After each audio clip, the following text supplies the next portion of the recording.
Terrorism in all its manifestations are unacceptable and never be justified. Today, all states in every region are vulnerable to terrorism, and this menace has become a global concern. Recently, India's permanent representative to the UN, T.S Tirumurti, strongly condemned the terror attack in Abu Dhabi, where 2 Indians lost their lives. Have a look.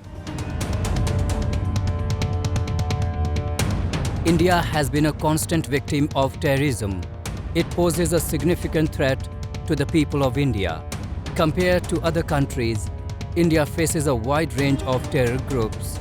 However, with its revived counter-terrorism strategies, the country has not only managed to defeat this menace at home, but is also leading the collective fight against this global threat. New Delhi is not only concerned about the safety and security of people living in its own territory, but it always reiterates adopting and executing improved strategies to counter terrorism globally. Just a few days back, India at International Counter-Terrorism Committee conference condemned the drone attack by Yemen's Houthi rebels in the United Arab Emirates that killed 2 Indian nationals.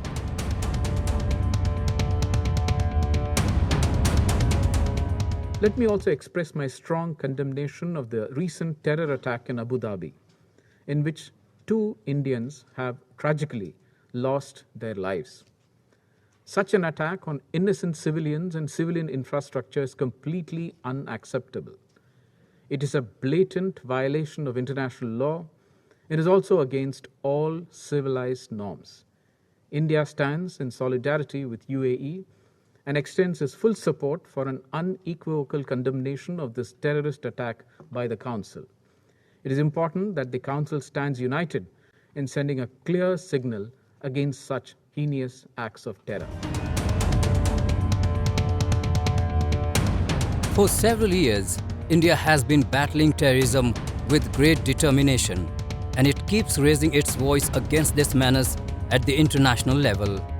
Recently, India assumed the chair of the Counter-Terrorism Committee and revealed its commitment towards global terrorism. More importantly, New Delhi will ensure that the global response to the threat of terrorism remains unambiguous, undivided, and effective.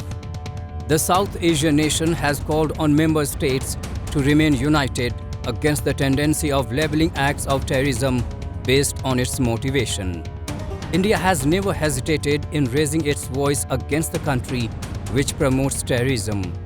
Recently, India exposed Pakistan at the International Counter-Terrorism Conference by referring to the crime syndicates responsible for the 1993 Mumbai bomb blasts, who are enjoying 5-star hospitality in Pakistan and given state protection.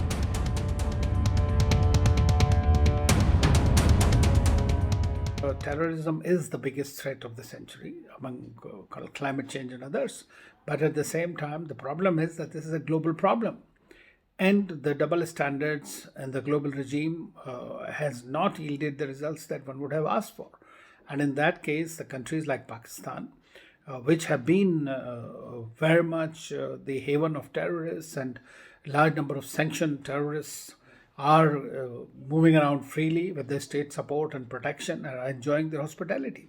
So he really called out that in accordance with the 1267 Sanctions Committee that India currently chairs, the 2611 terrorists, he mentioned about them that they were not only protected from there, and this is all recorded, and they are still moving around scot-free, and the Pakistani government has not taken any action against that. So they have been provided the state protection, they have been provided all kinds of assistance to not only stay there but also to prosper.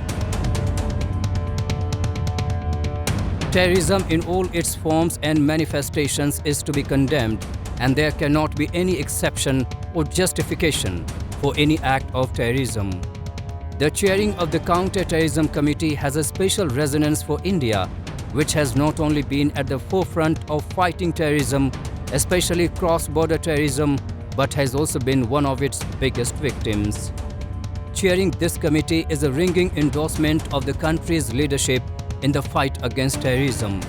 It will help keep the focus on the presence of terrorists and their sponsors threatening the peace in the South Asian region and beyond.